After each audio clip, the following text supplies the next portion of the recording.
De mon côté, j'organise les meet-ups sur l'intelligence artificielle à Lyon. C'est un meet-up qui est transdisciplinaire, en considérant que l'intelligence artificielle, au-delà d'être un sujet technique, c'est un sujet sociétal. Donc il faut qu'on y réfléchisse d'une façon, on va dire, plus large que juste la technique, qu'on implique aussi, bien sûr, la science, mais aussi la philosophie, aussi l'art, aussi des réflexions sociologiques, etc., sur l'impact que ça a sur la société. Donc ce meet-up, il se veut vraiment explicitement transdisciplinaire, et on essaye régulièrement de traiter un sujet de société à partir de la thématique de l'intelligence artificielle. Donc des fois ça a été le droit et la justice, des fois ça a été justement l'art, la créativité. Aujourd'hui c'est le jeu vidéo qui se développe aussi beaucoup. Je vous invite, si ce n'est pas déjà fait, à vous inscrire sur le Meetup pour avoir toutes les infos. C'est gratuit et libre évidemment. Et merci à tous pour ceux qui sont là ce soir via le Meetup IA. Je laisse Romain présenter son Meetup. Si on a fait cette association, c'est évidemment parce qu'il fait le Meetup sur le jeu vidéo. Et donc c'était tout à fait pertinent pour la thématique de faire ça ensemble. Merci. Alors moi c'est Romain Lyonnais comme les habitants de Lyon. Pourquoi je dis ça, je ne sais rien. En fait, ce qui est marrant, certes, bon, je suis le co-organisateur, le co-créateur du Meetup jeux vidéo, mais ce Meetup-là a été créé au nom d'une association qui s'appelle Lyon Game Lab, une association qui existe depuis quasiment 9 mois. On s'amuse à se définir comme le premier incubateur spécialement dédié aux studios de jeux vidéo. Aujourd'hui, très concrètement, on est à Charpennes, 80 mètres carrés, il y a 19 places, il y a 19 personnes qui sont hébergées chez nous et qui sont accompagnées au quotidien.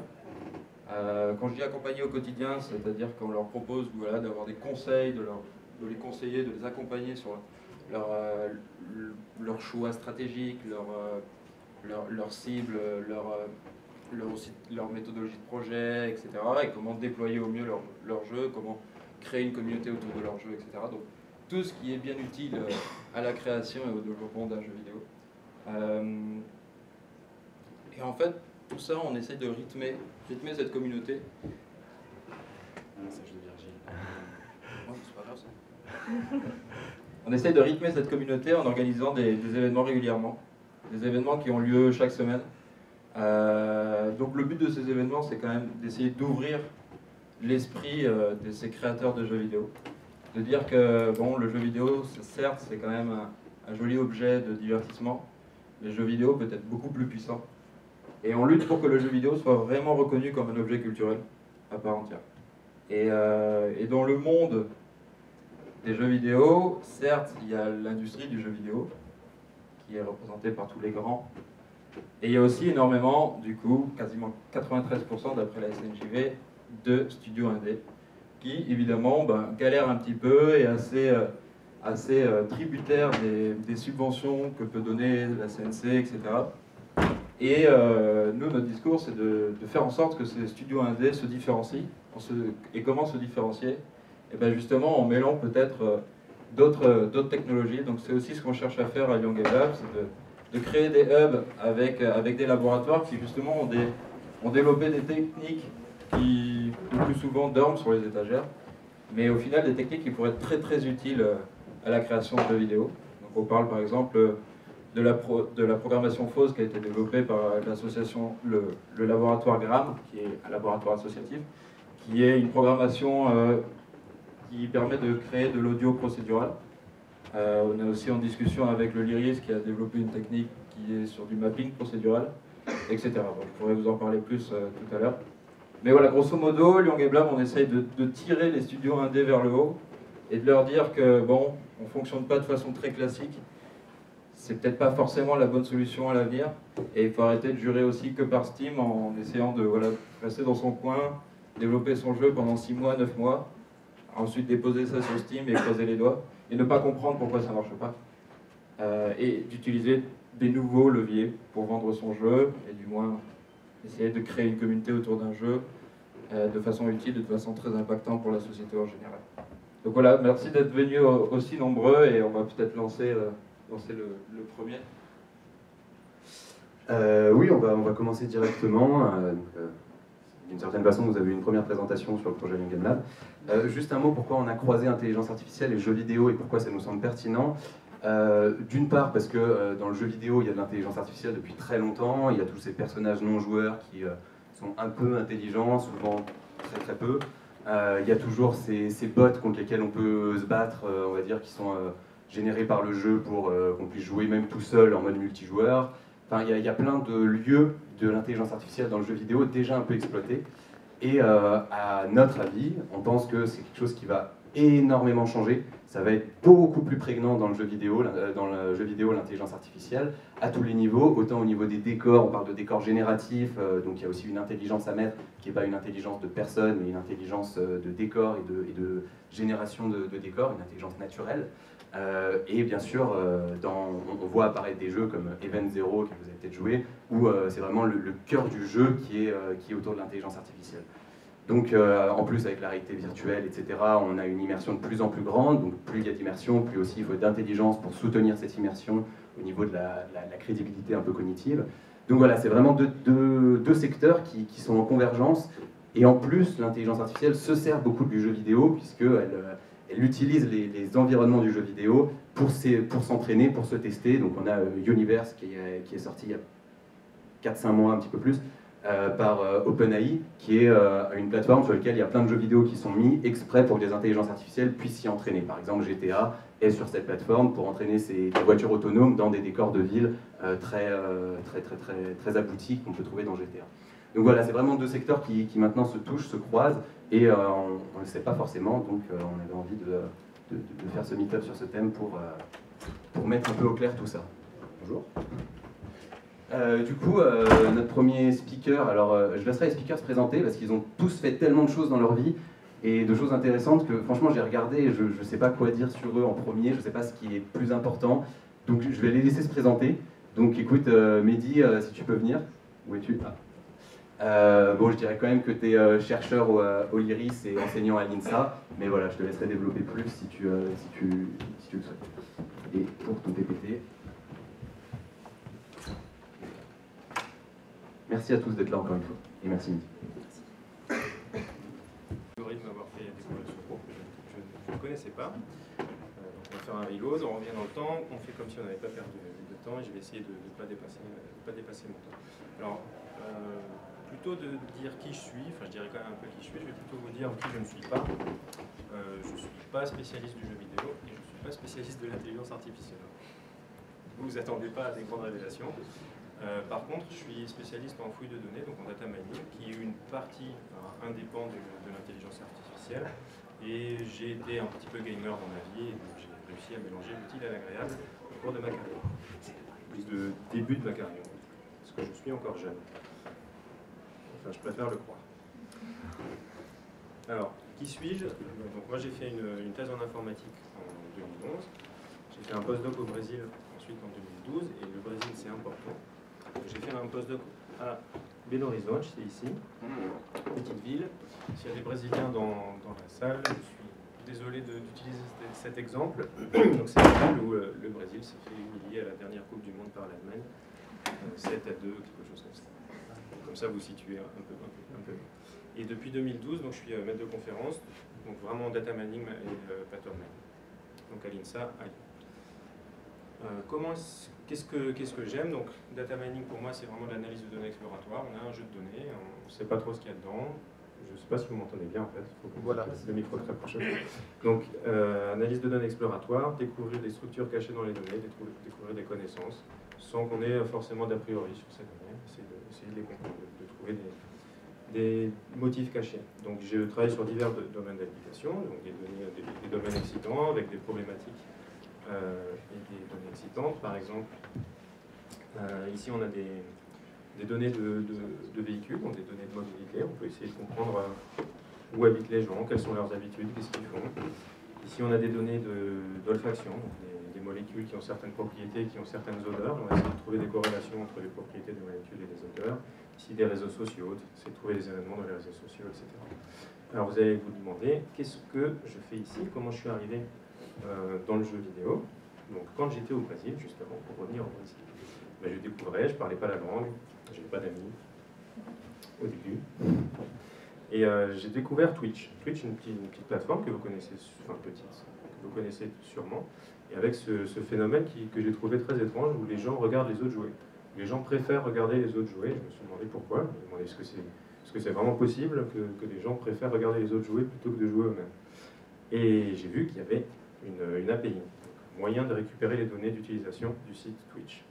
À cette époque-là, en 2011, c'était le tout début de Twitch, ça venait de commencer, et l'API n'était pas limitée, donc on pouvait récupérer énormément de données en continu. Donc toutes les 10 minutes, j'allais sur Twitch, enfin j'avais un robot qui allait sur Twitch récupérer toutes les informations, et je me suis dit, je vais étudier le phénomène, je vais essayer de voir qu'est-ce que c'est, et s'il y a vraiment quelque chose qui se passe. Et ça a donné lieu à un article, à un atelier de 3W qui se passait à Lyon quand je suis venu à Lyon, parce que je ne connaissais pas Lyon. Donc je suis venu à Lyon après le Brexit. Donc une première caractérisation de la plateforme Twitch. Et donc je vais d'abord vous expliquer un petit peu Twitch, ce qui va motiver ce que je vais vous raconter après sur l'analyse de données de jeux vidéo.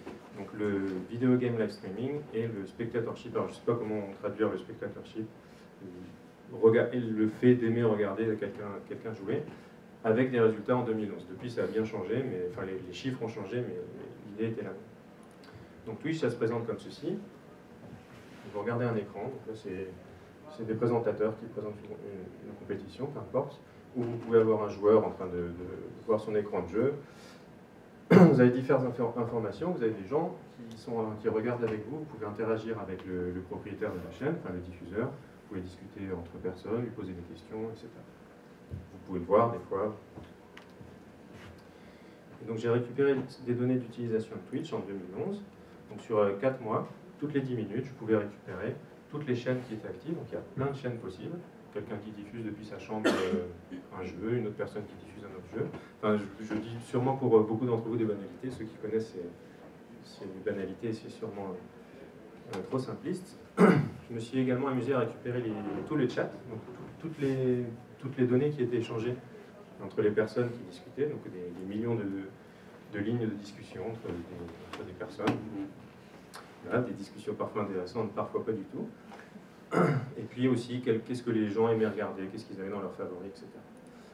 Et donc ça nous a permis d'avoir un premier regard, un début de compréhension du phénomène de Twitch, du fait de regarder les gens jouer. Et je dis avant Twitch, pourquoi? Parce que je connais le responsable data science chez Twitch, et il m'expliquait qu'à l'époque, c'est quelque chose qu'ils ne pouvaient pas se permettre de faire, parce qu'ils n'avaient pas le temps de le faire, parce que leur souci, c'était de passer à la charge. Vu que Twitch, après, s'est beaucoup développé, et a même été racheté, alors je ne sais plus, par Amazon, 1 milliard, quelque chose comme ça, donc il y a une croissance explosive. Et donc, ils ne cherchaient pas à comprendre ce qui passait, ils cherchaient juste à réussir à suivre. Donc, ce qui était rigolo, c'est voilà, on pouvait voir qu'en effet, les gens regardaient, il y avait de l'audimat, et les comportements étaient finalement les mêmes que le comportement de consommation de contenu classique, de vidéos YouTube, de consommation de vidéos de télé, etc. Donc là, on voit des comportements au cours de la semaine, qui augmentent le week-end. Ici, on voit que c'est principalement les côtes est et ouest des États-Unis, l'Europe et la Corée du Sud qui produisaient du contenu. Aujourd'hui, ça a sûrement changé, c'est sûrement plus les mêmes chiffres. Et aujourd'hui, c'est plus possible de faire une analyse aussi exhaustive, vu que l'API a été bloquée, est beaucoup plus limitée aujourd'hui qu'avant. Mais surtout, ce que j'ai pu remarquer, c'est qu'est-ce que venaient faire les gens sur cette plateforme. Donc, ils venaient découvrir des jeux, donc les jeux qui venaient de sortir.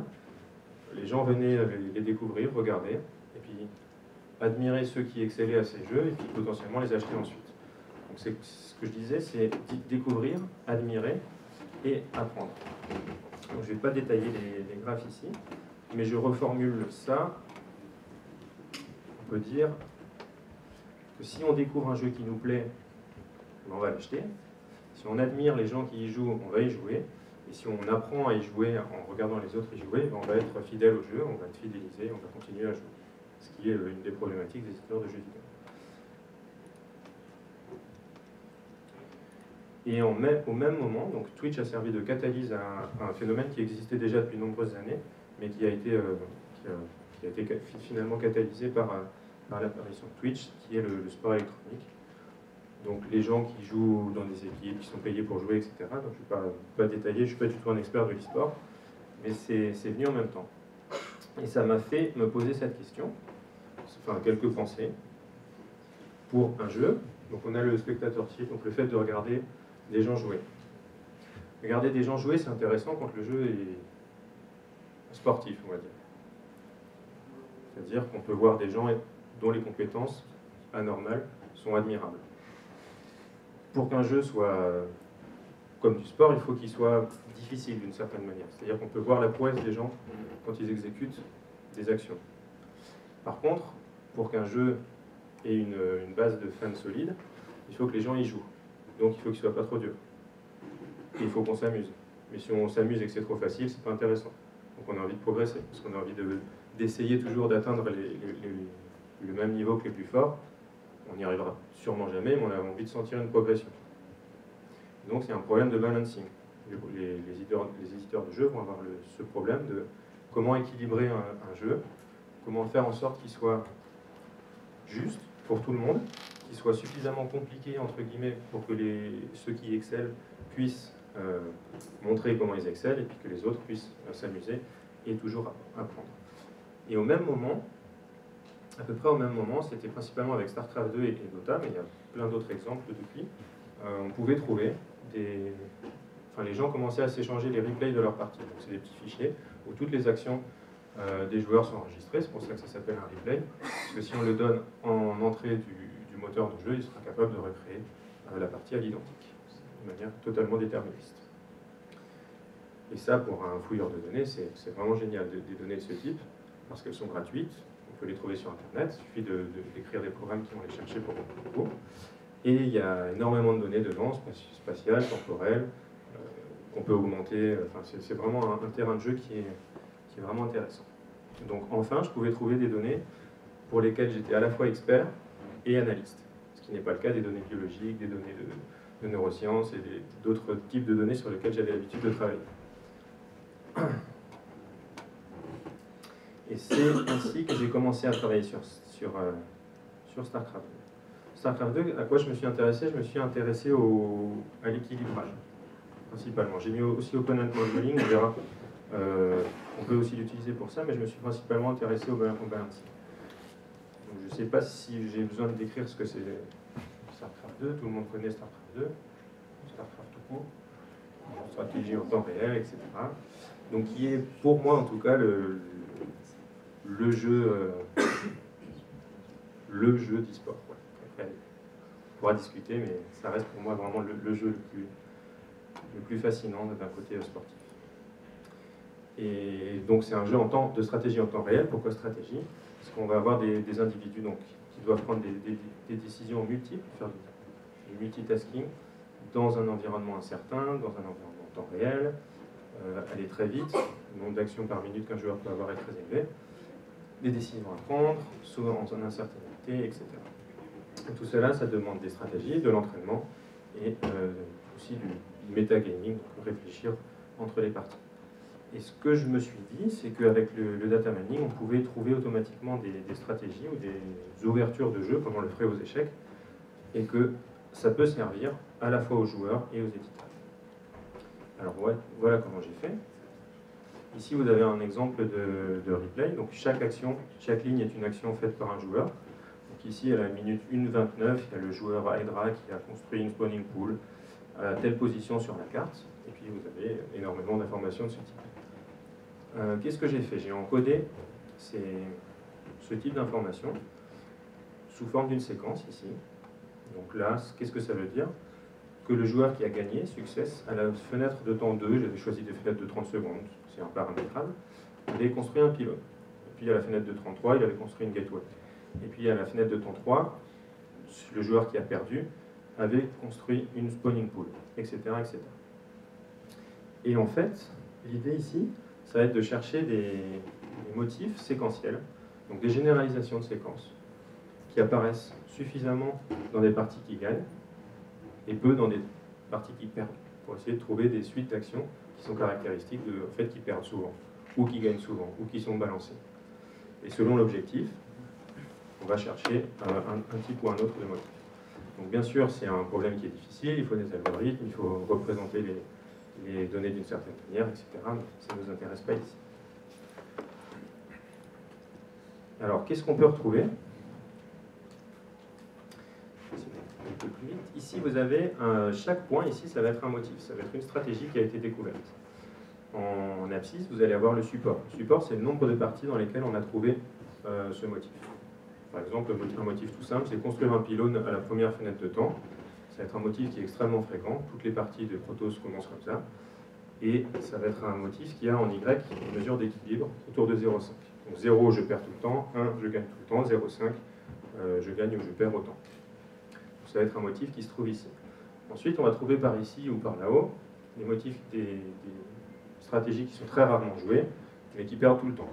Et un motif qui est joué une seule fois et qui perd une seule fois, c'est pas très intéressant. Donc ici, en fait, dans cette partie, on va retrouver les openings, donc les ouvertures de jeu, fréquemment jouées par les joueurs, fréquemment jouées.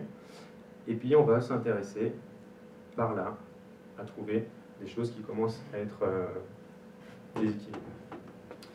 Donc on va interroger cette base de motifs qui a été trouvée, et c'est l'expert qui va essayer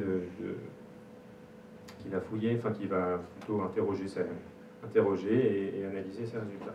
Donc là je vous montre quelques exemples. On retrouve, donc si vous connaissez le jeu, on retrouve Forge Expand avec une balance très correcte, et puis on trouve ici, dans celui-ci, il y avait une stratégie qui était jouée par les Terran. Bon, bref, peu importe, qui gagnait beaucoup trop. Et on a fait une analyse comparative avant un certain patch, le patch qui corrigeait ce problème. On voyait bien que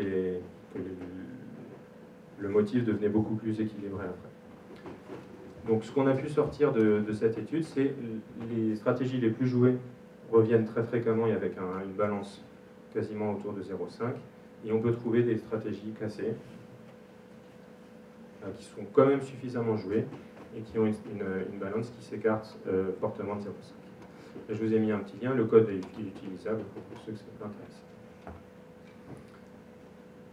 Et alors ça peut être intéressant aussi, pas seulement pour les éditeurs de jeux qui ont envie de voir quelles sont les stratégies cassées, mais c'est aussi intéressant pour les sportifs qui veulent étudier les stratégies des autres joueurs. Si je récupère assez de données sur mon opposant, eh ben je peux fouiller ces données, essayer de voir quels sont les comportements fréquents, quelles sont les stratégies pour lesquelles il perd, quelles sont les stratégies qu'il a l'habitude de jouer, de gagner, etc. Du coup, les joueurs en étaient conscients et ils essayent de s'entraîner en secret. Mais c'est un petit peu difficile de s'entraîner en secret, justement à cause de Twitch.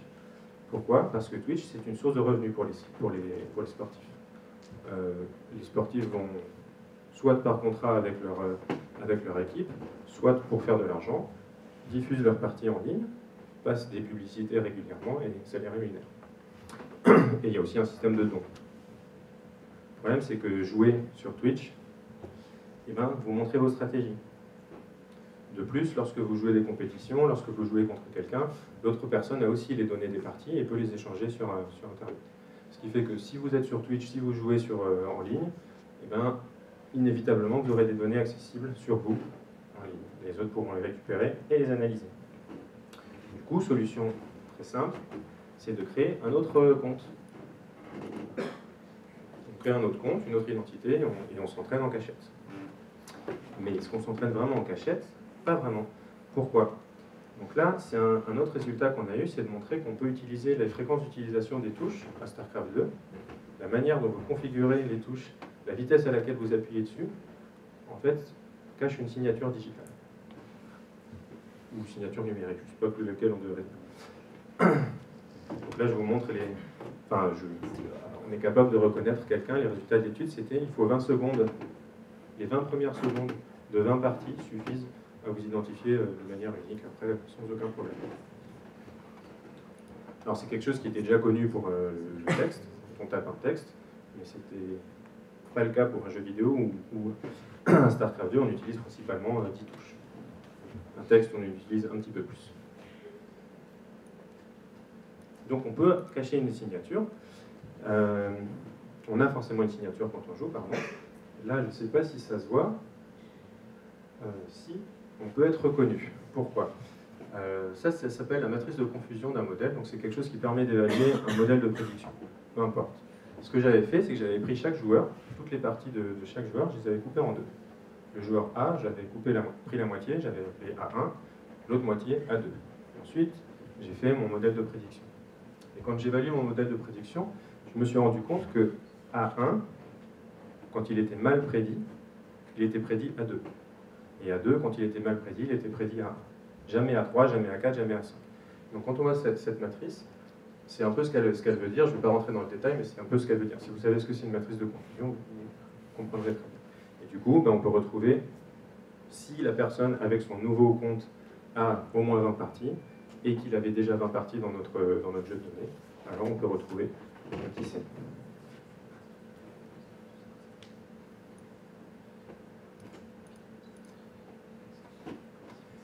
Et ensuite, la troisième chose à laquelle je me suis attaqué, c'est sur l'apprentissage du jeu. C'était purement par hasard, c'était dans le cadre d'un projet industriel où il n'y avait pas de données. Les données n'étaient pas encore... c'était une chaîne de production qui n'existait pas encore, donc il n'y avait pas encore les données. Et donc il a fallu se débrouiller. Je ne vous dirai pas comment je suis arrivé là, mais j'ai essayé de travailler sur Dota 2. Donc Dota 2, un MOBA. Vous connaissez tous sûrement. Moi, j'aime bien dire que c'est un jeu de rugby. Vous avez un terrain ici en triangle, un terrain ici, la ligne du milieu, et puis chacun pousse. Et puis plus le temps passe, plus c'est facile de pousser.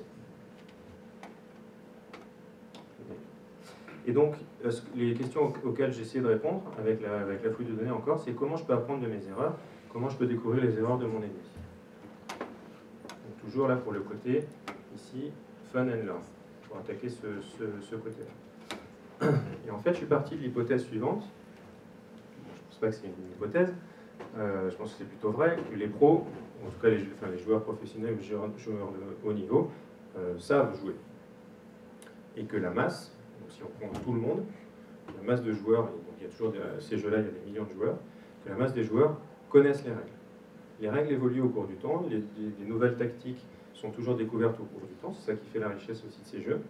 Les règles sont modifiées au cours du temps, des patchs, etc.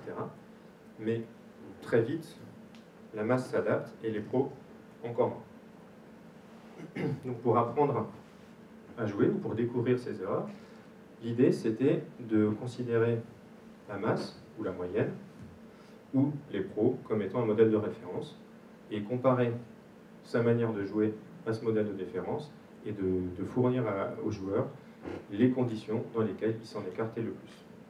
En gros, lui dire qu'est-ce qu'il faisait de différent, de mal. Alors, je ne vais pas rentrer du coup trop dans les détails, mais l'idée c'était de se baser sur le positionnement. Pourquoi? Vu que je disais que Dota pour moi c'est un jeu de rugby c'est un jeu de position, et ces jeux-là, ce qui est le plus important, ou en tout cas dans les premières phases de jeu, c'est vraiment la position des joueurs. La position, également les compétences qu'on va prendre au fur et à mesure du jeu. Et ce que j'ai essayé de faire, c'était d'utiliser exactement le même type de motif qu'on voyait avant, avec une balance, donc 0 si on perd tout le temps, 1 si on gagne tout le temps. Sauf que là, la mesure est un peu différente. Elle disait 0 si on s'éloigne complètement de la masse, de la moyenne ou des pros, et 1 si on fait exactement la même chose que. Et on pouvait découvrir des motifs, des explications de quand est-ce qu'on s'est éloigné du comportement attendu. Et donc les résultats qu'on trouvait, c'était on prenait les mauvaises compétences, on était au mauvais endroit au mauvais moment. Enfin, quand je dis mauvais endroit, on prenait juste ce petit graphe là, donc on prenait cette position sur la carte, celle-ci, celle-ci, celle-ci, celle-ci, celle-ci, celle-ci. Non, on prenait beaucoup plus. On prenait tous les points d'intérêt de la carte, pardon. Je ne vais pas développer plus, je vais juste remercier Rob Jackson qui a fourni les 20 000 replays qu'il avait collectionnés et qu'il a bien voulu me fournir. C'était dotabank.com, ceux qui connaissent, qui a fermé depuis. Alors, pour conclure,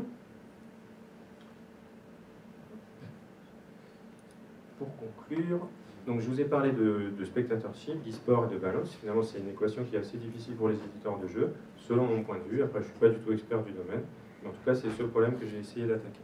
Comment je l'ai fait? Je me suis d'abord rendu compte comment les gens regardent, qu'est-ce qu'ils regardent, que dans l'e-sport, que l'un a besoin de l'autre et l'autre a besoin de l'un, et l'e-sport a besoin de jeux difficiles où on peut montrer ses capacités, et que le spectatorship a besoin d'une base solide de fans pour que le jeu existe, quoi, pour qu'il soit vendu tout simplement. Et les différents travaux que je vous ai présentés, on peut les poser là-dessus. Là, vous allez vous dire, mais pourquoi on parle d'intelligence artificielle. Donc oui, la fouille, ça fait partie de l'intelligence artificielle, et surtout les motifs qu'on trouve en fouillant des données d'humains peuvent peuvent être entrés aussi dans des intelligences artificielles qui voudraient gagner au jeu de StarCraft. Et en effet, si les échecs, Jeopardy et Go, c'est maintenant des problèmes réglés, le prochain problème, c'est bien StarCraft 2 en intelligence artificielle. Il y a depuis un mois une API qui a été ouverte officiellement par Blizzard et Google, justement pour pouvoir développer des intelligences artificielles à StarCraft 2, sachant que ça existe depuis 10 ans à StarCraft 1. Là, je vous remercie de votre écoute. Et si vous avez des questions.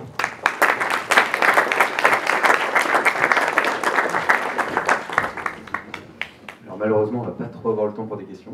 Donc vous les poserez à la fin, gardez-les si vous en avez pendant le petit temps de cocktail.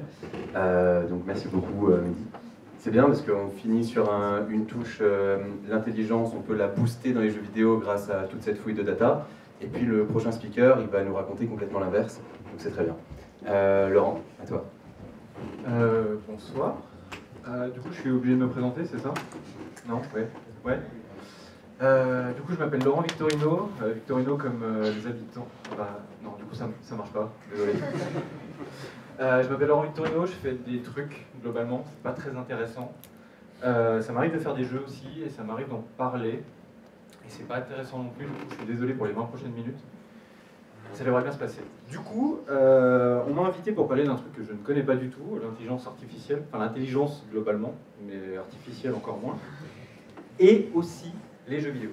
En fait, ce qui est intéressant en creusant un peu le truc, parce que du coup j'ai fait des recherches parce que je suis complètement professionnel, en creusant un peu le truc, je me suis rendu compte que l'intelligence artificielle c'était un peu l'avenir. On est en plein dedans là. Si vous faites la comparaison du vous d'il y a 5 ans avec votre vous aujourd'hui, globalement, il y a de grandes chances que l'intelligence artificielle ait impacté pas mal de choses dans votre vie. Et c'est assez foufou. Et en fait, ça va continuer. Et ça va aller de plus en plus vite et de plus en plus loin. Et il y a des sujets complètement fous parce que l'IA, là, c'est en train de faire basculer des pans entiers d'industrie. Typiquement, les transports. Je pense que tout le monde a entendu parler des voitures autonomes. Les voitures autonomes, quand on y pense, c'est quand même un truc de ouf, quoi. C'est genre le machin, vous rentrez dedans, vous mettez des humains dedans, qui pensent être en sécurité, et la petite boîte, elle va les transporter d'un point A à un point B, normalement avec un peu de sécu, et sur le chemin, elle va être capable d'analyser, mais à une vitesse complètement folle, tout l'environnement proche. Donc elle va pouvoir faire la différence entre les piétons, les cyclistes, les autres véhicules, les gens à ne pas écraser, les livreurs Deliveroo. C'est ce genre de truc-là. C'est assez ouf quand on y pense. Mais ce qui est quand même dingue, c'est que le futur, c'est quasiment maintenant, quoi. Parce qu'il y a 20 ans, quand on vous parlait de voitures autonomes, la seule que vous connaissiez, c'était du coup celle-ci, quoi. Et c'était celle de K2000. Et en fait, on y est, ça y est, on est dans le futur. On se coiffe peut-être un peu mieux, et on n'a toujours pas les voitures qui parlent à mort, mais globalement, on y est presque. Mais il n'y a pas que les transports, en fait, qui sont impactés par l'IA. L'IA impacte des domaines qu'on ne pourrait peut-être pas forcément soupçonner. Par exemple, je ne sais pas si vous connaissez ce tableau. Ce tableau est particulièrement intéressant parce que c'est le dernier tableau qu'on ait de Rembrandt. Un petit détail près, c'est que c'est pas Rembrandt qui l'a peint. En fait, c'est un groupe de chercheurs qui se sont réunis, qui ont monté une IA qui était capable d'apprendre des trucs, et à qui ils ont fait bouffer absolument tout ce qu'on savait sur les peintures de Rembrandt, que ce soit la position, la forme des visages, la lumière, le choix des pigments et même l'épaisseur de la peinture. Ils lui ont donné suffisamment à manger, ils lui ont tapé sur l'épaule un jour en lui disant « Écoute Coco, ça serait bien que tu nous fasses un joli dessin. » Et pouf, le machin a pondu ça, quoi. Et je ne sais pas si vous vous rendez compte des questions que ça apporte, et des questions assez folles en fait, qu'on ne pensait pas avoir à se poser un jour. À savoir, est-ce que ça, c'est un original de Rembrandt? Ou est-ce que c'est une copie d'un Rembrandt que Rembrandt n'aurait jamais peint? Et c'est quand même dingo, quoi.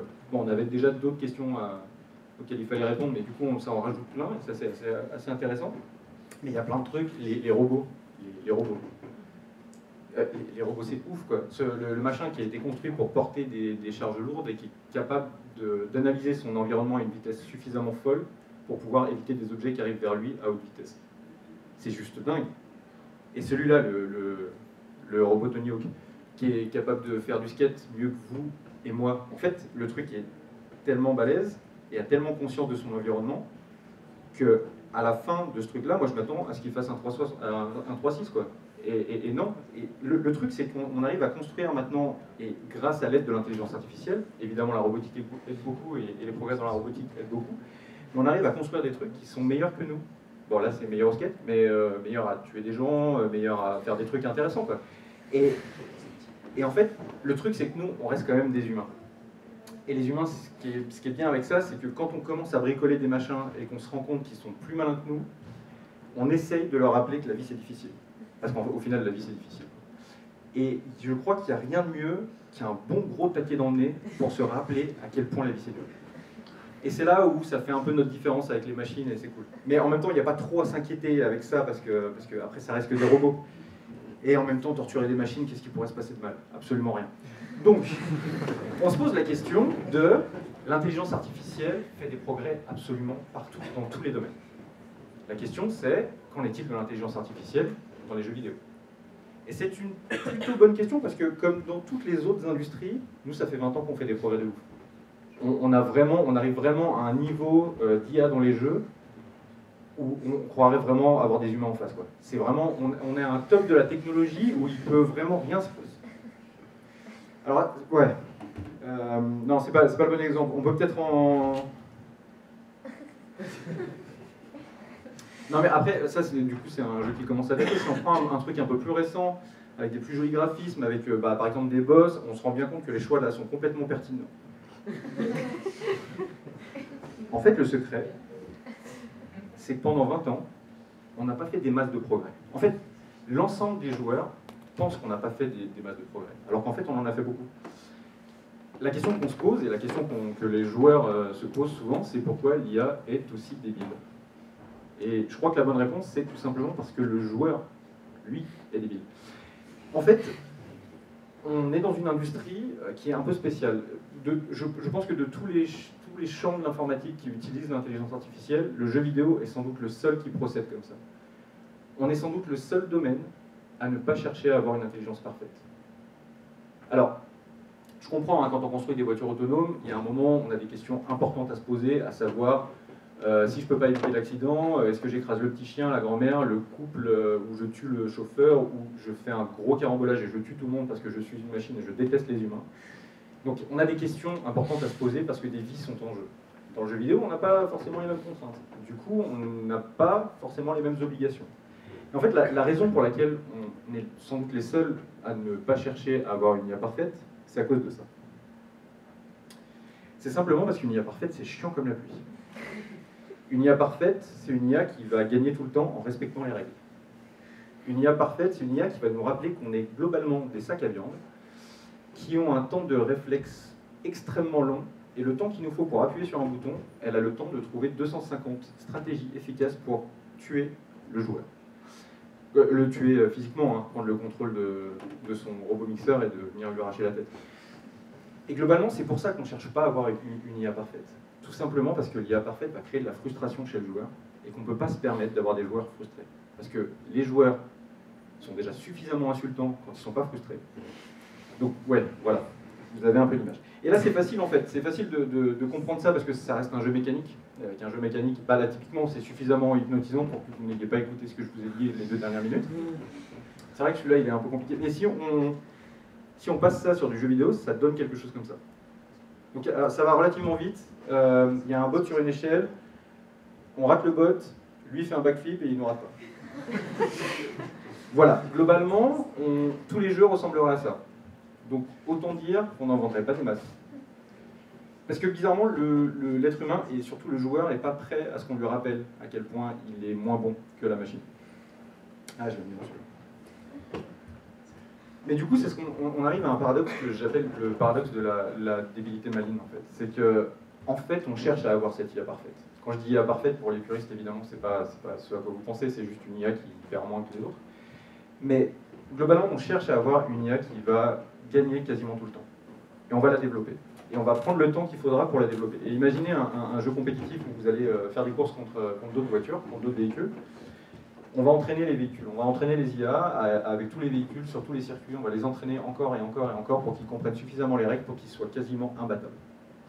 Et par contre, la différence avec le reste des gens qui utilisent l'intelligence artificielle, c'est qu'au moment où on a cette intelligence-là, on va lui tomber dessus et on va lui taper dessus suffisamment fort pour qu'elle devienne suffisamment débile pour que les joueurs puissent espérer la battre. Parce qu'en fait, le chemin d'aller vers une intelligence balèze et la réduire sciemment pour atteindre un niveau de difficulté qui est accessible, c'est paradoxalement plus facile que de partir de rien et d'arriver à une IA suffisamment débile pour être battable.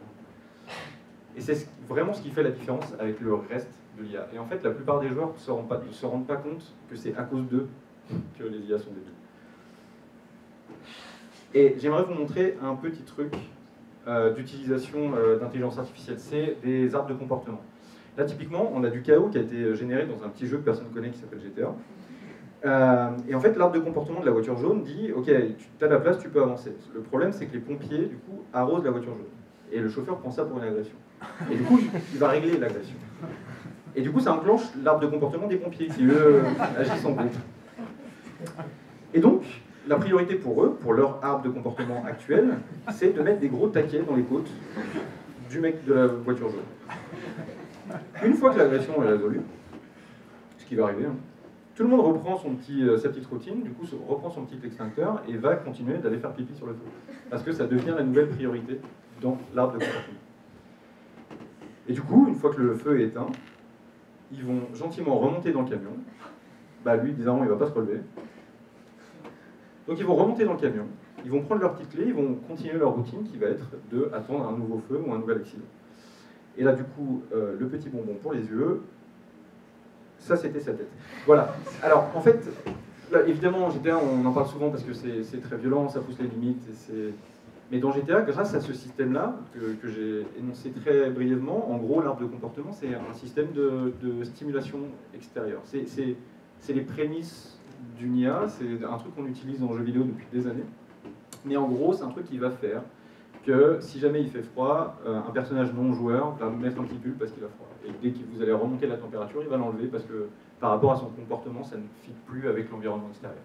Et quand vous collez ces petits arbres de comportement-là dans des personnages non joueurs, vous les mettez dans un système comme celui de GTA, globalement, il ne se passe pas grand-chose. Il ne se passe pas grand-chose parce que d'elles-mêmes, les IA, elles sont chiantes, mais déjà d'elles-mêmes, elles ne vont pas faire grand-chose. Par contre, si vous générez suffisamment de chaos, et du coup, si vous mettez un joueur au milieu, il y a de grandes chances qu'il se passe des choses merveilleuses. Par exemple, ce qu'on vient de voir là, il est impossible qu'un développeur chez Rockstar s'est dit un jour, bah, je vais coder une routine qui fait que si jamais j'ai une voiture jaune qui se trouve à cette position-là, et puis qu'il y a les pompiers à côté, et puis peut-être qu'il y a un feu, et puis peut-être si on laisse, c'est pas possible. Ça n'est pas possible. En ayant pris des petits bouts d'intelligence et des petits bouts de comportement et en les ayant mis sur la plupart des personnages non joueurs, en secouant très fort, en mettant un peu le feu, on arrive à des merveilles comme ça. Et c'est aussi pour ça que des jeux comme GTA sont des jeux fantastiques, parce qu'il est impossible de prévoir ce qui va se passer ensuite. Mais du coup, on n'est pas limité au niveau jeu vidéo juste à la compétition, à la coop, ou à simuler des comportements chelous de pompiers qui lapent des gens dans les côtes. On a aussi d'autres façons d'utiliser l'IA. Et j'aimerais vous présenter du coup 2 petits jeux qui sont faits en France. Dans ces petits jeux, il y en a un dont on a parlé en introduction et qui est plutôt intéressant. Ce premier des jeux, c'est Gladiabots. En fait, Gladiabots, c'est un jeu fait par une personne toute seule à Paris, qui est plutôt intéressant. Le pitch de Gladiabots est relativement simple. En gros, vous êtes à la tête d'une armée de robots tueurs et le but, c'est de programmer leur intelligence pour aller défoncer la mouille des robots tueurs d'en face. C'est tout bête. Ce que vous voyez sur la gauche, en fait, c'est un simulacre d'arbre de comportement. Et en gros, le joueur, grâce à des petites briques, qui va pouvoir attacher les unes aux autres, va pouvoir créer de l'intelligence. Et va pouvoir voir évoluer l'intelligence de ces robots. En fait, c'est une introduction géniale à l'intelligence artificielle. Et techniquement, c'est du porn pour les programmeurs. Et c'est une porte d'entrée assez cool pour les gens qui pensent que l'intelligence artificielle, c'est uniquement énormément de maths, énormément de trucs complexes et de trucs que personne ne peut comprendre si on n'est pas un putain de génie.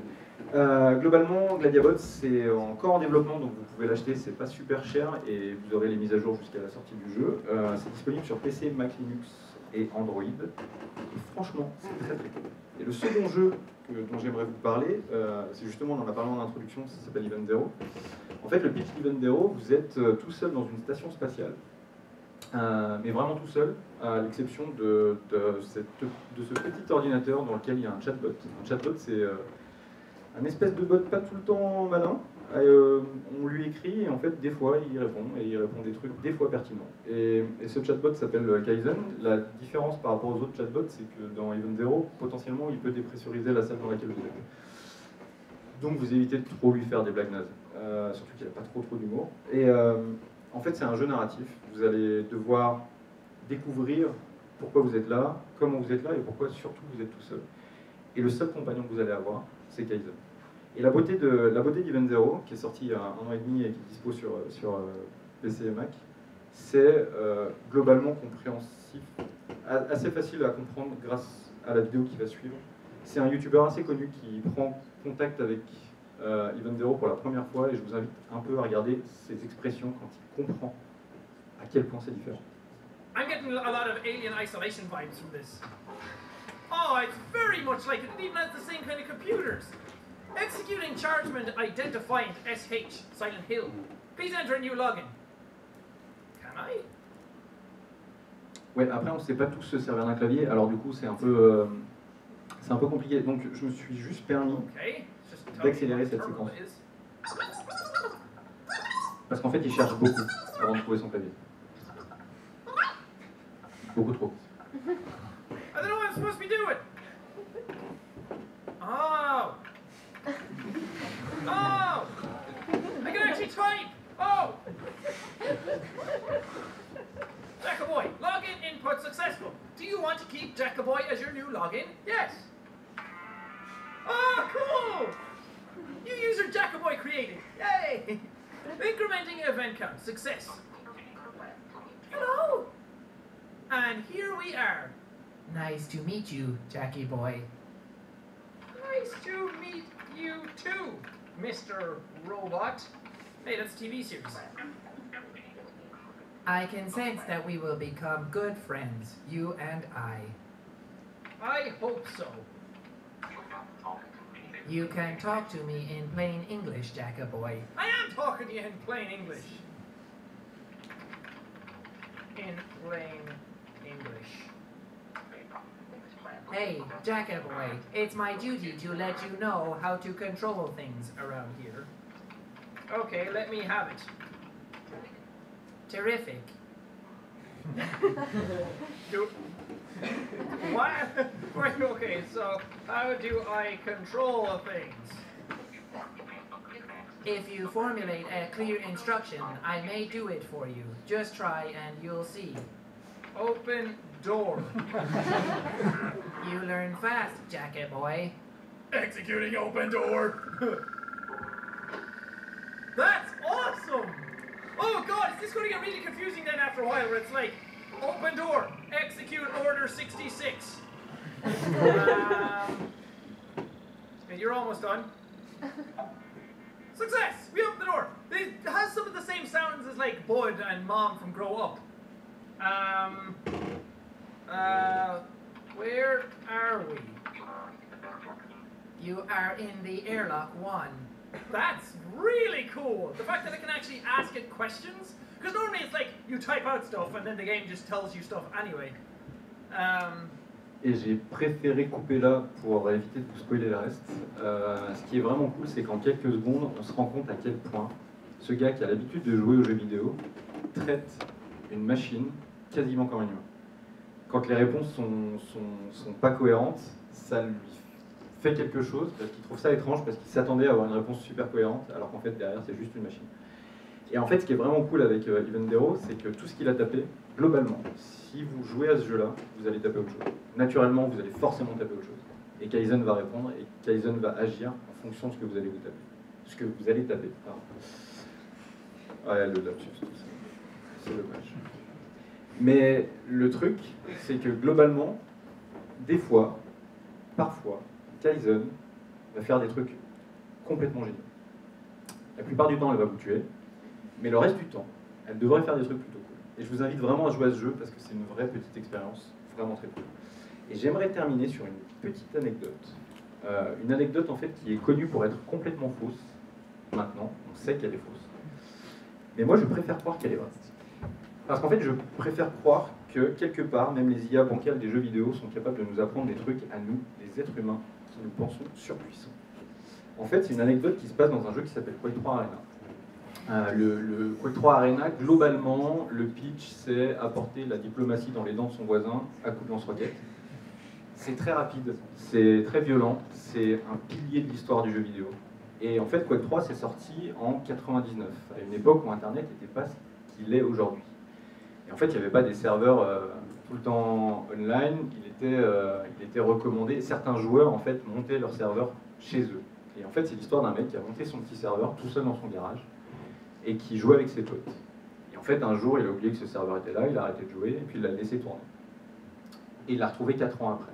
4 ans après, il voulait savoir ce qu'il était devenu, ce petit serveur, et ce qu'était devenu ce jeu. Et en fait, ce qui est intéressant dans Quake 3, c'est quand il n'y a pas suffisamment de joueurs, le jeu spawn des intelligences artificielles pour imiter les comportements des joueurs et du coup pour donner des adversaires aux joueurs humains qui sont présents. Et en fait, la vraie beauté du truc, c'est que certaines de ces IA sont capables d'apprendre. Du coup, plus elles vont jouer à Quake, meilleures elles vont devenir à Quake. Et quand on passe 4 ans à jouer à Quake, pour une IA, c'est très très long. Et du coup, ce mec-là se log sur son serveur, il arrive en jeu, et au moment où il arrive dans la partie, toutes les IA se mettent à tourner autour de lui. Mais personne ne tire. Il commence à se déplacer, elle se déplace avec lui, mais personne ne tire. Et au moment où il en vise une, et où il tire sur une des intelligences artificielles, l'intégralité du reste des intelligences lui tire dessus et le tue. Parce qu'elles sont arrivées à un niveau de compréhension de la guerre tellement élevé, où elles ont réussi à déduire que la meilleure façon de gagner la guerre, c'est de ne pas la faire. Parce que personne meurt quand personne tue.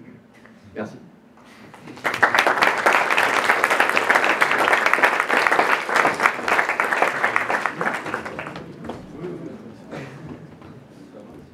Merci beaucoup, Laurent. Laurent, tu nous as même pas dit qui t'étais, juste un petit mot peut-être ? Si, j'ai fait une blague, mais c'était nul. Alors ouais, en fait non, comme je disais, je fais juste des jeux. Je suis indépendant depuis quelques années, je travaillais pour Ubisoft, je travaillais pour des boîtes comme ça qui font des très gros jeux. Et depuis, je fais des trucs complètement débiles qui n'intéressent que moi, et dont vous n'entendrez jamais parler, et c'est peut-être pas plus mal pour vous. Mais globalement, s'il y a des gens qui ont des questions, Twitter, mail, tout ça, n'hésitez pas, ça me ferait presque plaisir. Merci beaucoup. François, je crois que c'était en 3e. Super, il est là, avec une belle casquette. C'est vrai, t'es pas présent. Donc François, il va vous présenter un projet très concret sur lequel il travaille en ce moment. Donc c'est un petit peu le moment pitch de la soirée. Bonsoir à tous. Alors, ce soir, on m'a demandé de parler un peu de ce que je fais en ce moment. Alors d'abord, qui je suis ? Je m'appelle François, je suis le cofondateur de Lyon Game Lab avec Romain ici présent, donc un des deux organisateurs de la soirée. Mais ce soir, je ne vais pas vous parler de Lyon Game Lab, je vais vous parler de l'entreprise dans laquelle je travaille qui s'appelle B2Expand et qui a un éditeur de jeux vidéo cross-gaming sur la blockchain. Alors, je sais bien chaque mot quand même. Alors, on va parler de jeux vidéo, on va parler de cross-gaming, mais avant, je voudrais savoir qui parmi vous a entendu parler de la blockchain. Ah, c'est pas mal, ok. Et qui croit savoir ce que c'est la blockchain? Ok, c'est cool. Bon, du coup, je vais quand même parler un peu de blockchain, et après, je vous parlerai de ce qu'on fait exactement à B2Expand, en quoi ça va peut-être vous intéresser. Alors, la blockchain, qu'est-ce que c'est? Alors je vais faire assez simple, je ne vais pas parler de cryptographie parce qu'il y a quand même beaucoup de cryptographie dans la blockchain. Mais en gros, la blockchain, c'est basé sur un réseau peer-to-peer. Alors je pense que beaucoup parmi vous connaissent les réseaux peer-to-peer, sûrement pas pour la blockchain, mais vous avez sûrement téléchargé déjà du torrent par exemple. Ça s'appuie sur un réseau peer-to-peer. En fait, un réseau peer-to-peer, c'est Ça commence avec un ordinateur, qu'on va appeler un nœud, et qu'on va mettre en réseau, ce qu'on va appeler un réseau. Donc, plein d'ordinateurs, ça fait un réseau. Et la particularité du réseau, c'est que c'est pas linéaire comme on l'a vu tout à l'heure, mais ça va dans tous les sens. Donc quand vous avez un nœud, il se connecte, quand vous avez un ordinateur, il se connecte à plein d'autres ordinateurs. Ce qui fait que quand vous avez un ordinateur qui meurt, les autres fonctionnent encore. Alors, je ne sais pas si ça vous est déjà arrivé un jour de vous retrouver dans un jeu où vous jouez sur Steam et les serveurs Steam sont down, plus personne ne peut jouer. Avec la blockchain, justement, c'est le genre de choses qui n'arrivent pas. En tout cas, avec les réseaux peer-to-peer. Alors, la blockchain en particulier, c'est pas juste un réseau peer-to-peer, c'est aussi une base de données décentralisée. C'est-à-dire que c'est un ensemble de données qui sont sur les ordinateurs de chacun, donc sur chacun des nœuds. Alors, pour faire très simple, pourquoi ça s'appelle blockchain? Parce que c'est une chaîne de blocs. Et l'idée, c'est que régulièrement, donc là vous avez une vision spatiale, plein de nœuds ensemble dans l'espace. Et en fait, l'idée aussi, c'est en blockchain, c'est qu'il y a une vision temporelle. C'est-à-dire que régulièrement, il y a des nœuds, des blocs de données qui s'ajoutent. En général, c'est pour faire des transactions. Souvent, c'est pour donner ou récupérer du Bitcoin, de l'Ether ou d'autres crypto-monnaies. Mais on peut mettre n'importe quoi dessus. Par exemple, pourquoi pas, on pourrait mettre des informations de jeu ou savoir qui est-ce qui a gagné la dernière partie. Alors, sur un réseau blockchain, il y a des nœuds qui sont assez particuliers, qu'on appelle les mineurs. Parce que l'idée, c'est que ces blocs, il faut les vérifier. Donc il y a tout le processus cryptographique, je vous le laisse derrière, mais il faut vérifier que les blocs qu'on met dans la blockchain sont valides. Et du coup, il y a des robots, des ordinateurs, qui vont aller miner, qui vont aller vérifier en gros que tous ces blocs sont valides depuis le début de la blockchain. Et ces nœuds, du coup, on les appelle les mineurs. Alors, qu'est-ce qu'ils font concrètement?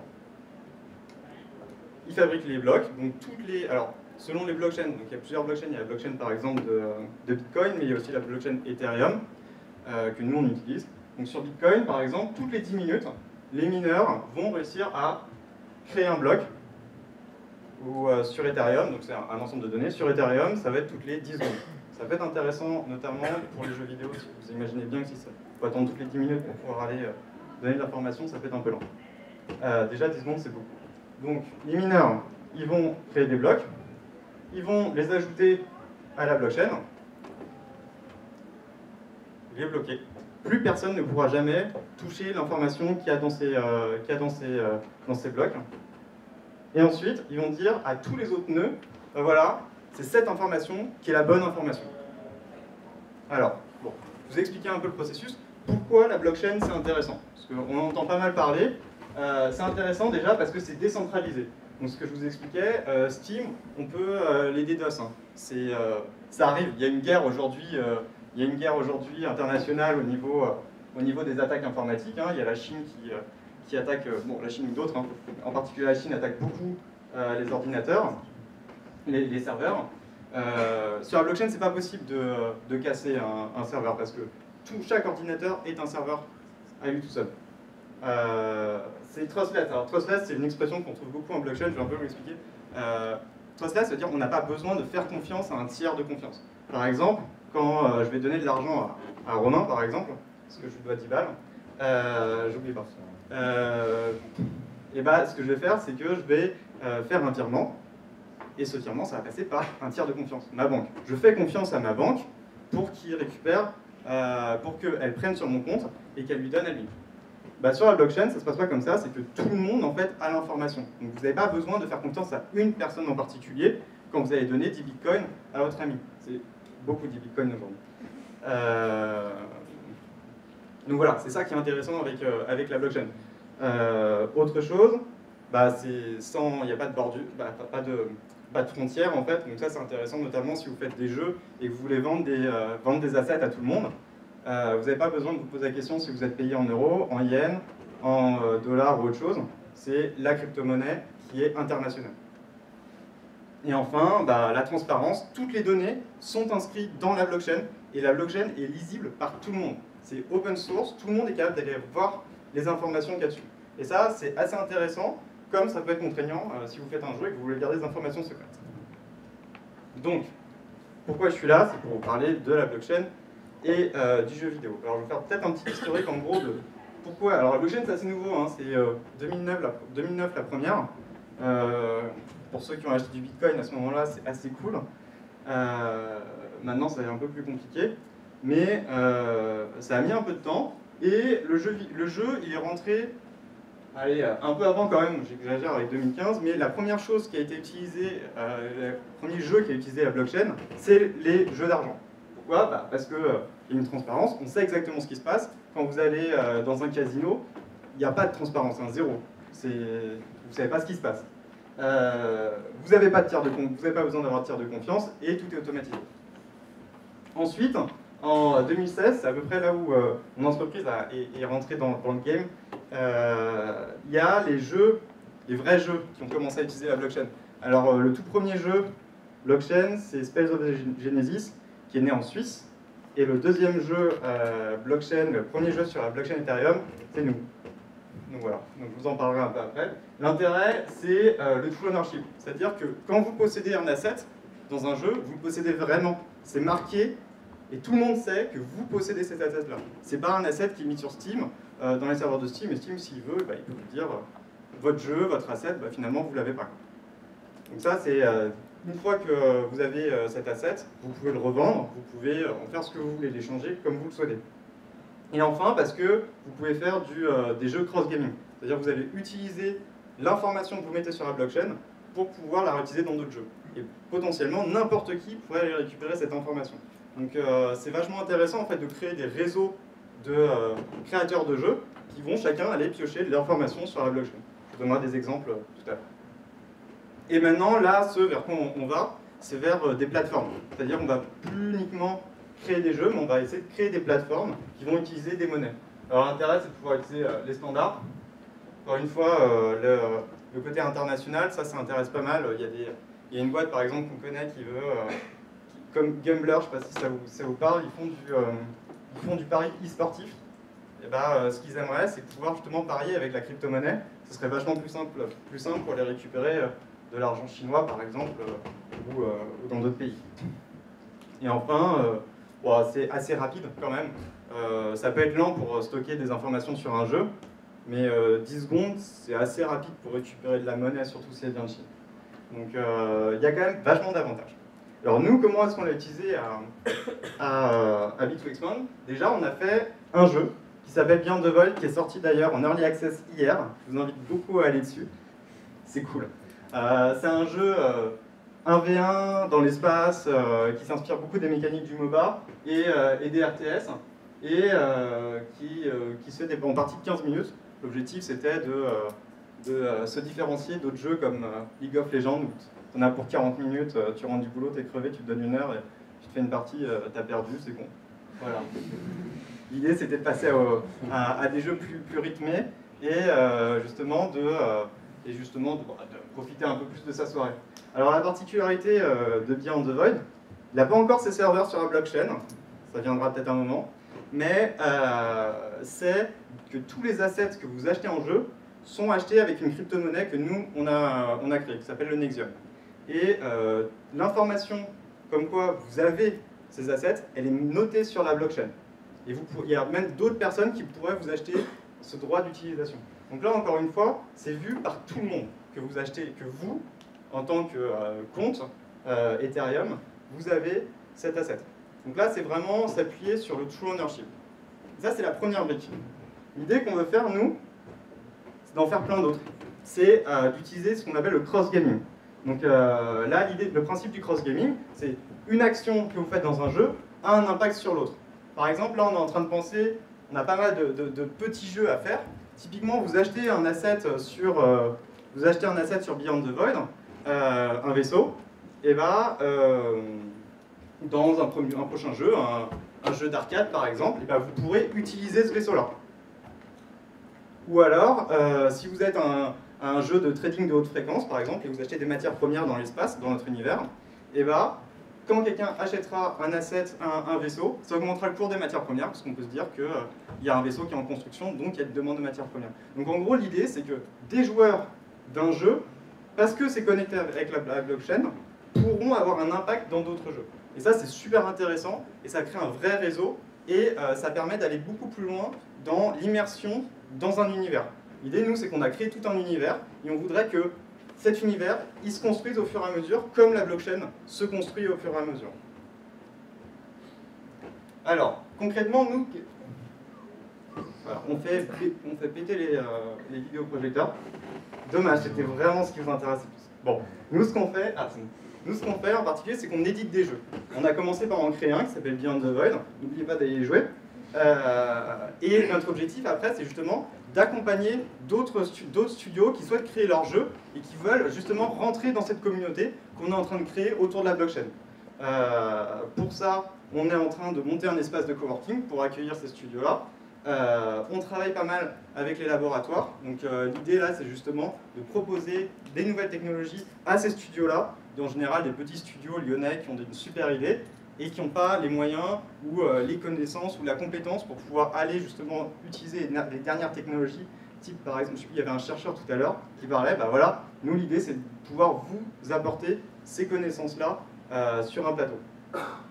Et enfin, bah, ce qu'on fait aussi, c'est de la blockchain, hein, parce qu'on a été un des premiers à se lancer sur le réseau Ethereum. Du coup, on a une bonne connaissance là-dessus, et ce qu'on fait, c'est de la presta pour les entreprises qui souhaitent se lancer sur la blockchain. Et du coup, les studios qui veulent intégrer notre réseau, on les accompagne bien sûr là-dessus. Et information hyper importante, on recrute. On est une start-up qui va assez vite, assez loin. Je vois des gens qui commencent à écrire. En gros, nous on a plein de problématiques et là j'ai mis quelques sujets. N'hésitez pas à venir me voir si vous avez, voilà, si vous intéressez à la blockchain ou que vous avez ces compétences-là. Ce sera avec plaisir. Merci.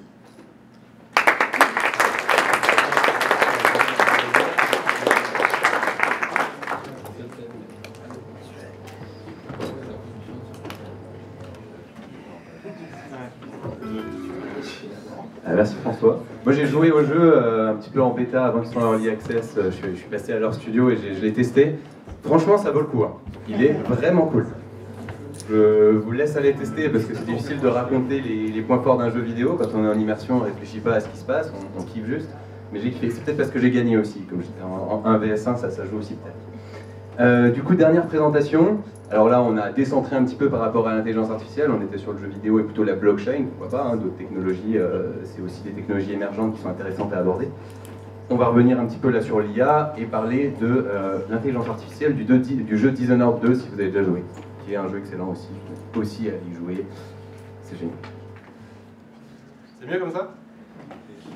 Alors, salut à tous, je m'appelle aussi Laurent. On fait des vannes sur les noms. Alors, Couvidou, ça veut dire convive en occitan. Voilà, si vous vous demandez c'est quoi ce nom bizarre. Je suis programmeur, je travaille pour Arkane Studio, donc l'industrie du divertissement, la grosse qui tâche.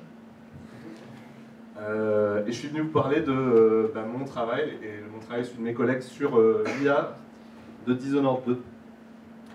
Alors, petit sondage. Qui a joué à Dishonored dans la salle de la main? Et qui a joué à Dishonored 2? Ok, c'est pas mal aussi. Donc pour ceux qui n'ont pas levé la main, la licence Dishonored, qu'est-ce que c'est? C'est des jeux d'action-aventure à la première personne, dans un sous-genre qu'on appelle les immersive sims, dans lequel on joue un assassin qui a des pouvoirs surnaturels, et on a un mix d'infiltration et de combat. Donc je vais montrer ça en vidéo, ça sera bien mieux qu'une longue description. Alors, j'ai raté. Voilà. Donc là, normalement, il y a une super musique. Il y a aussi une super vidéo. Waouh!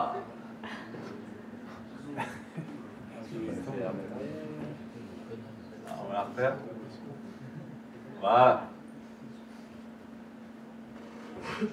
Donc ça, c'est Dishonored 2.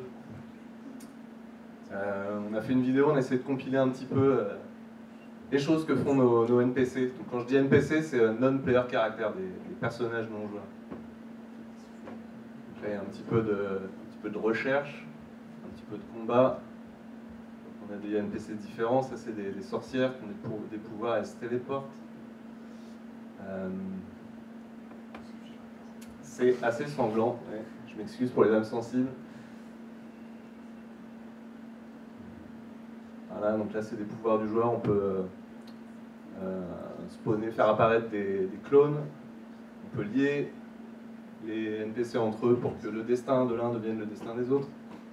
Des NPC civils qui s'enfuient quand ils voient toute cette aura. Donc voilà, ça c'est un peu notre panel d'IA.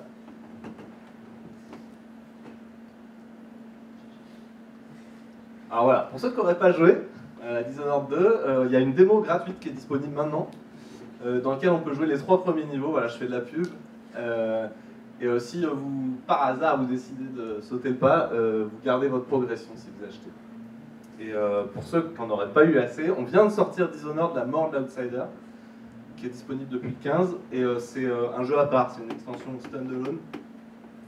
Pas besoin d'avoir Dishonored 2, dans lequel on incarne Billy Lurk, qui est un personnage que vous connaissez peut-être si vous avez fait les DLC du premier. Voilà, fin de la pause pub. De quoi on parle vraiment? Dishonored, c'est je disais une immersive sim, c'est une simulation ouverte dans laquelle on essaie de donner un maximum de possibilités, un maximum de leviers aux joueurs pour jouer comme il l'entend. Donc je vous disais, c'est assez sanglant. Dishonored, c'est aussi connu pour être une licence qu'on permet aux joueurs de terminer un jeu sans tuer personne, ni même sans se faire repérer. Donc on va avoir des NPC qui sont capables de réagir à toutes ces combinaisons, toutes ces combinaisons de pouvoir, tous ces niveaux ouverts. On doit avoir des NPC qui toujours ont une réaction, et ça c'est la chose de base pour pas avoir des NPC qui ont l'air débiles, c'est qu'il ne faut pas qu'ils fassent juste rien.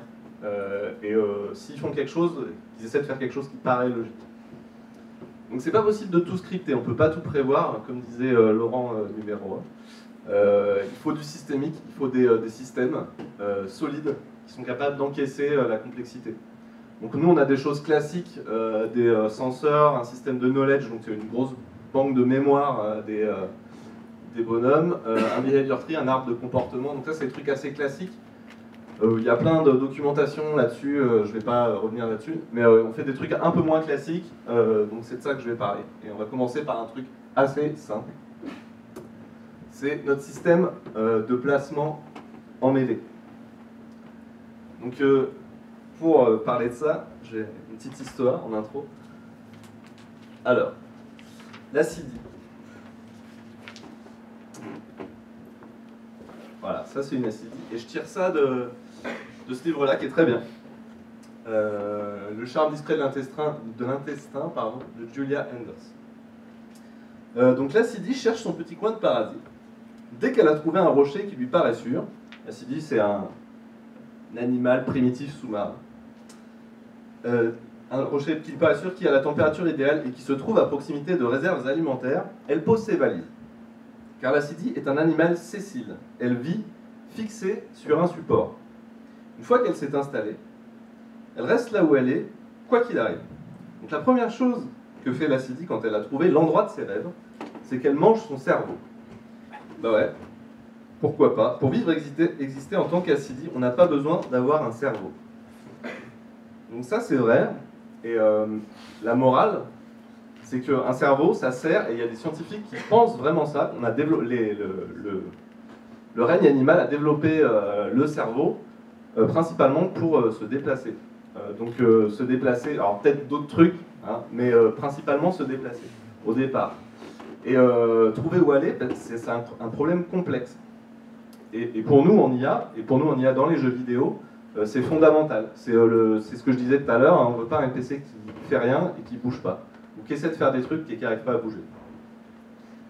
Donc c'est pour ça que je voulais vous parler du placement en mêlée, en combat. Et alors oui, ce que je voulais dire aussi, c'est que se déplacer, ça dépend pourquoi faire. On va pas avoir les mêmes besoins en IA en infiltration. Donc en infiltration, c'est typiquement, j'essaye de ne pas me faire voir par les NPC. Donc là, on va avoir des déplacements de NPC assez lents. Ils sont en train de patrouiller, ils ne sont pas trop au courant que le joueur est là. Et là, c'est le joueur qui va se placer en fonction des NPC. En combat à distance, on va avoir d'autres besoins, ainsi qu'en combat en mêlée. Déjà en combat, le rapport s'inverse. Ça va plutôt être les NPC qui vont courir après le joueur. Et ça va être des déplacements beaucoup plus rapides. Donc des besoins différents en fonction du contexte. Donc moi, voilà, je vais vous parler de la mêlée parce que c'est ce que j'ai fait moi. Donc dans Dishonored, on avait ce système-là pour gérer la mêlée. Et quand je parle de mêlée, je parle de combat au corps à corps. Le N, c'est un NPC, le P, c'est un player, un joueur. Donc les NPC sont attirés par le joueur. Et il y a une petite force qui les attire et une autre force qui les repousse, ce qui fait qu'ils vont mécaniquement s'équilibrer à une certaine distance du joueur. Donc ça, c'est bateau. Si on a plusieurs NPC, les NPC exercent des forces entre eux aussi, donc ils vont se repousser. On va avoir ce genre d'évolution un peu, je sais pas comment dire, organique, où les NPC et les joueurs vont s'écarter naturellement les uns des autres. Donc ça, c'est quelque chose qui marche très bien. En termes de gameplay, on a quelque chose qui réagit bien aux joueurs, mais c'est très peu satisfaisant en termes d'animation. Ça va le micro là ? Ce que je veux dire par là, c'est que pour la locomotion, c'est très difficile, ce genre de système, c'est très difficile de faire fonctionner la locomotion correctement. Donc la locomotion, c'est juste les mouvements des pieds, on va dire. Puisque les NPC anticipent jamais là où ils vont aller. Ils font que se faire repousser mécaniquement par les autres. Donc ils ne peuvent pas déclencher toutes les animations qui vont leur permettre d'arrêter de marcher, commencer à courir sur le côté, commencer à... Sans anticipation, c'est très difficile d'avoir une locomotion convaincante. Donc c'est là qu'on va avoir des NPC qui font ce qu'on appelle du skating, donc qui vont simplement glisser au lieu de marcher correctement. Voilà. Donc il faut anticiper le déplacement et essayer de maintenir la décision. Si en permanence on change d'avis, c'est pas possible d'avoir un déplacement fluide. Donc c'est pour ça que pour Dishonored 2, moi j'avais le mandat de faire quelque chose de plus adapté à une locomotion convaincante, on va dire. Donc on a fait ce système de mêlée slots, donc des emplacements de mêlée, sur lesquels les NPC vont se répartir. Donc eux, leur décision, ça va être de se dire hey, moi je vais là, toi tu vas là. On va essayer de se placer plutôt en avant du joueur. On a plus de slots que ça. Comme on a un jeu à la première personne, c'est très important d'essayer de mettre les NPC dans le champ de vision du joueur. Donc ça, bon, c'est un niveau au-dessus. Moi, ce que je veux vous montrer, c'est une boucle très simple, en fait. C'est juste comment un NPC décide de se placer par rapport à un slot. Quand je dis qu'il faut savoir continuer sur sa décision, c'est-à-dire que déjà, si moi je suis dans le slot, c'est pas la peine d'essayer de bouger. Je suis très bien là où je suis. Et plus subtil, si je vais déjà dans un slot, c'est pas la peine de changer ma destination. Mettons que j'ai entamé une animation pour m'arrêter de courir à ce point-là, il ne faut pas que je décide de changer de point alors que je suis en train de jouer cette animation. Et il faut aussi savoir changer d'avis. Si j'étais en train d'aller à côté du slot, il faut là par contre que je mette à jour ma destination. Donc comment on va faire ça? On va prendre simplement un point au centre du slot et on va y aller. Sauf qu'en réalité, là je vous montre un truc en 2D vu du dessus, mais nous on a un jeu avec des décors, donc il va falloir résoudre, trouver un point dans le slot qui est hors de la géométrie. Et puis on fait un jeu qui est en 3D, donc il va falloir trouver des points qui sont sur le niveau du sol le plus proche. Donc voilà, et là on peut retrouver une destination et y aller, et recontinuer la boucle de tant que ma destination est bonne, je continue à y aller. Et en pratique, on mutualise. Là, je vous montre un NPC qui cherche une destination. Ce système-là nous permet aussi de trouver en amont des points utilisables sur tous les slots pour tous les NPC. Pourquoi on fait ça? Parce que trouver un point utilisable dans un jeu comme ça, c'est pas gratuit. Il y a tout un environnement à explorer. Et on tourne, il faut qu'on tourne sur des machines qui ne sont pas de la NASA. Voilà, ça nous gagne un degré de complexité. Et en vrai, voilà à quoi ça ressemble. Je vous disais que c'est un peu plus complexe que juste une rangée de slots. Voilà à quoi ça ressemble vraiment dans notre debugger. Donc ça, c'était un système, on va dire, basique et spécifique pour le combat, pour la mêlée. Là, je vais vous montrer un système un peu plus générique, entre guillemets. C'est ce qu'on a fait pour l'IA de groupe. Alors pourquoi est-ce qu'on a fait ça? Les comportements individuels, je vous disais, c'est assez facile. Il y a vachement de littérature sur le sujet, c'est quelque chose de maîtrisé maintenant. Par contre, le comportement de groupe coordonné, c'est plus difficile à faire. Et si on cherche de la littérature là-dessus, on n'en trouve pas forcément beaucoup. Ou nous, en tout cas, on n'a pas forcément trouvé ce qui nous intéressait.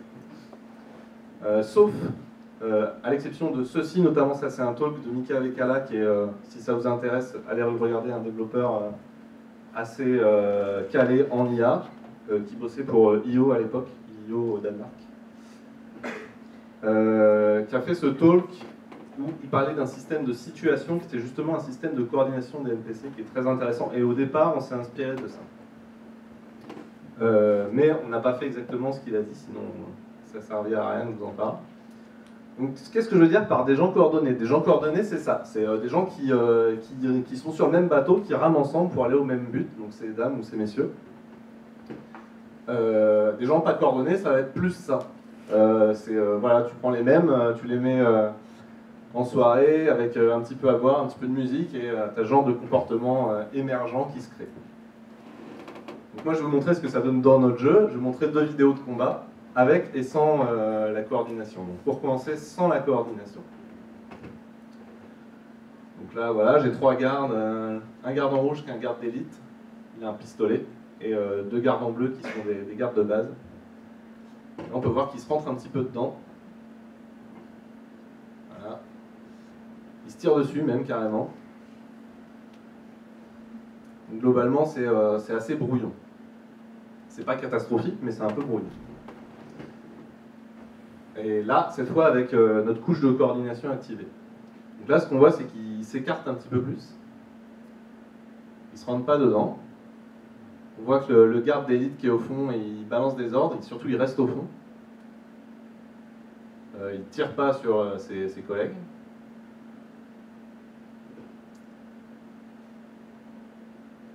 Voilà, un comportement en gros un peu plus propre. Donc qu'est-ce qui a changé là-dedans? Donc on va assigner des rôles aux NPC, on va leur dire toi tu te bats à mêlée, toi tu te bats à distance.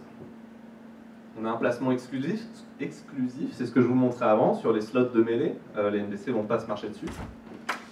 On a les ordres du chef qui sont surtout cosmétiques, qui ont un petit effet gameplay mais qui servent surtout à donner l'impression qu'il y a quelque chose qui se passe. On a des cooldowns d'attaque partagées, donc simplement des temporisations d'attaque pour éviter que tout le monde attaque au même moment, etc. Donc j'insiste bien là-dessus, je suis peut-être un peu lourd, mais c'est important. Et c'est un truc qui revient souvent en IA. Il y a 2 approches. Il y a l'approche top-down de haut en bas et bottom-up de bas en haut. Donc top-down, c'est des décisions centralisées, c'est quelque chose au-dessus qui décide pour les autres. C'est un comportement de groupe dirigé et c'est quelque chose qui est en général contrôlable. Donc voilà, un bateau bien beau avec des gens alignés qui rament tous ensemble et qui va tout droit. Une approche bottom-up, c'est des décisions individuelles, un comportement de groupe qui émerge, et c'est quelque chose de plus imprévisible, ou d'au moins pas prévu à l'avance. Donc c'est plus ça, une grosse chouille. Donc moi ce que je suis en train de vous dire, c'est pas qu'il y a une approche qui est meilleure que l'autre en fait, loin de là, tout va dépendre du jeu que vous faites. C'est un équilibre à trouver en fait. Il y a des choses qui marchent mieux en bottom-up, des choses qui marchent mieux en top-down, et tout dépend de ce qu'on veut faire. Donc dans notre cas, ça c'est un design de Jonathan Foudral, mon collègue designer du mois. On avait ce genre d'envie. Alors c'est écrit tout petit, c'est pas la peine d'essayer de lire, mais ce qu'on a, c'est on a justement des situations. Là vous voyez ce terme de situation, c'était inspiré de la conférence de Hitman. On voulait faire des comportements de groupe différents en fonction de ce qui se passe. Et une distribution de rôles différente en fonction du contexte. Et ça, c'est compliqué à faire quand tout ce qu'on a, c'est ça en fait. Donc il nous fallait un petit peu d'approche de haut en bas. Donc une IA de groupe. Alors on a essayé de faire un premier truc, un premier jet. C'était très compliqué. On a pris un peu de recul, en fait, on a essayé de tout hardcoder, de partir de zéro. On a pris du recul, on a réfléchi, on s'est dit en fait ce qu'on veut c'est une IA. Et on a des outils pour faire de l'IA, je vous disais des outils standards, on a un behavior tree, on a un système de senseurs, on a un système de knowledge. Et ce qu'on va faire c'est qu'on va utiliser simplement les mêmes briques élémentaires et on va en faire une IA de groupe, un mastermind, une entité supérieure. C'est ça qu'on appelle un AI crew, un équipage d'IA. Donc c'est une IA de groupe. Et à la différence d'un NPC, une IA, elle ne travaille pas dans le monde directement, elle travaille juste sur les membres qui la composent. Donc elle rassemble leur knowledge, elle rassemble leur savoir, elle digère tout ça dans son propre savoir. Donc ah, j'ai tel bonhomme, bah tiens, j'en déduis qu'il devrait se passer ça, et elle va agir. Donc c'est-à-dire que son action à elle, ça va être de donner des rôles au NPC simplement. Tiens, bah toi tu vas faire ça, toi tu vas faire ça, toi tu vas faire ça. Et ce qui est important dans cette approche, c'est que les individus existent toujours.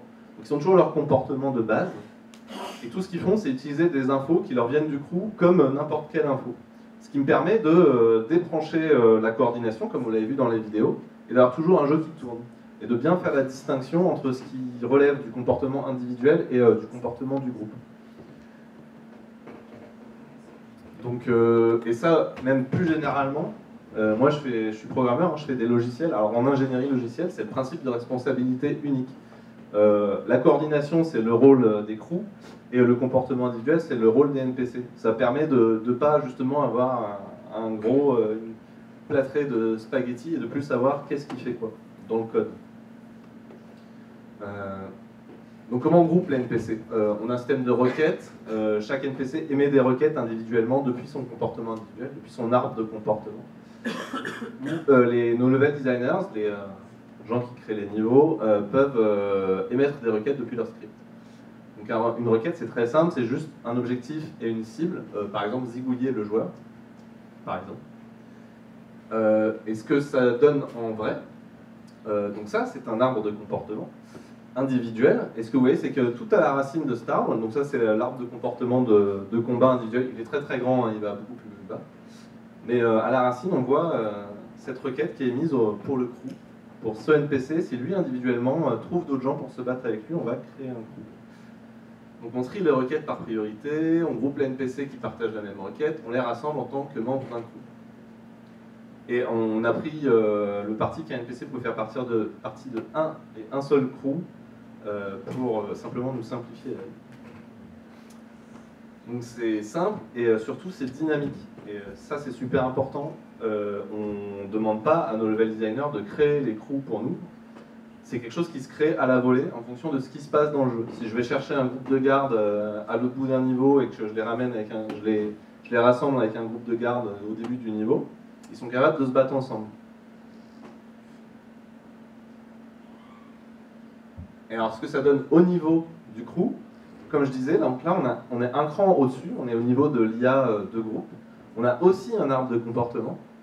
Et on a, ce que je vous disais, une distribution de rôles. Donc en haut, on a les rôles d'engage, les rôles vraiment de combat direct, et en dessous, les rôles de poursuite, de chase, qui sont distribués aux NPC présents dans le crew. Donc ça, c'est le comportement d'un crew, c'est assigner des rôles. Et alors ça, c'est le combat de base, on va dire, quand il n'y a rien de spécial qui se passe. Mais, si je recule d'un cran, vous voyez qu'il y a le combat de base qui est en haut, là, celui que je vous montrais, mais on a d'autres sous-arbres de comportement pour le crew qui vont se déclencher dans certaines conditions. Donc là, notamment, je vais vous montrer le cas du Far Target, qui correspond au design que je vous montrais avant. Donc le cas du Far Target, c'est... je vous passe les détails, mais c'est le joueur est pas très très loin de nous. Par contre, on a un chemin très long pour l'atteindre. Donc ça veut dire que le joueur, il est genre sur un balcon, mais pour l'atteindre, il faut faire tout un tour, monter une volée d'escalier. Donc ça, c'est un cas où on ne veut pas que tous les NPC montent en même temps comme des abrutis et se fassent tuer tous à l'arrivée. On veut qu'ils aient l'air un peu plus malins, donc on va en envoyer une partie, on va les désigner comme flankers. Donc on a envoyé une partie en contournement, une partie va prendre les escaliers, et l'autre partie va juste rester en bas et un petit peu taunter le joueur, comme on dit, on va le provoquer, lui balancer des cailloux et des insultes.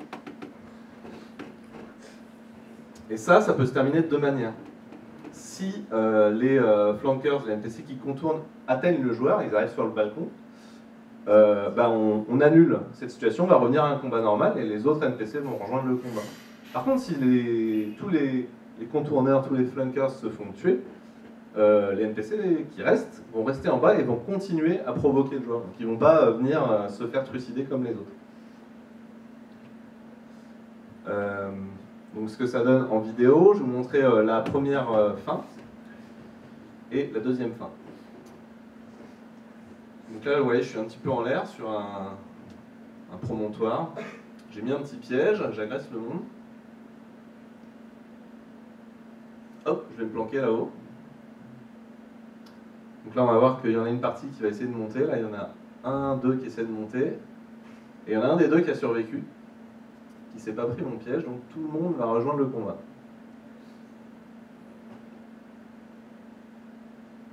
Voilà. Et alors l'autre possibilité, alors j'ai mis mes petits pièges, j'agresse le monde, hop hop, il y en a deux qui montent, et les deux se sont fait tuer. Et voilà, on voit que ceux du bas sont un petit peu plus malins, ils vont pas venir se faire tuer, ils continuent à m'agresser depuis le bas. Donc là je vous ai montré du combat parce que moi c'était ma responsabilité le combat, mais on n'a pas fait que ça avec ce système, je vous disais c'est un système assez transversal. On a fait un système d'embuscade et on s'en sert aussi pour la recherche coordonnée. Là on voit il y a des NPC qui se rassemblent autour d'un corps, donc ça c'est géré par le même type de behavior tree de groupe. On va se rassembler autour du corps, on va faire un briefing, ensuite partir à la recherche, et puis si on ne trouve rien, au bout d'un moment, on revient autour du corps. Donc, en résumé, ce que je voulais dire par ça, donc la mêlée, je vous ai dit, c'est un positionnement en combat rapproché, une gestion spatiale et temporelle des NPC, dédiée à des besoins précis, le combat, la mêlée. Et l'IA de groupe, c'était pour isoler la logique de coordination, c'est un système nous permet d'avoir une représentation visuelle de ce qui se passe au niveau d'un groupe, et ça c'est hyper précieux. Ça permet de simplement avoir, de pouvoir voir ce qui se passe vraiment, et pour des besoins transversaux, pour différentes fonctionnalités. Et alors ce que je veux dire, c'est que pour gérer le chaos, il faut des systèmes, on fait un jeu systémique. Le plus générique possible, mais c'est pas toujours possible de faire générique. Ce que je voulais montrer avec le combat, on a vraiment des besoins hyper spécifiques en mêlée. Et surtout, j'ai peut-être dit des trucs qui pouvaient paraître simples ou simplistes, mais il faut toujours viser au plus simple. C'est essentiel dans notre métier, sinon on se perd très très très vite. Alors dans la pratique, faut bien savoir que, voilà, comme je disais, il y a des trucs spécifiques. Des fois, il faut faire du spécifique. On ne peut pas toujours faire des choses génériques. Et ce que je vous montre là, c'est les 20% des choses les plus sexy. Mais en vrai, il faut aussi faire des compromis, des bidouilles, du système D, de la sueur.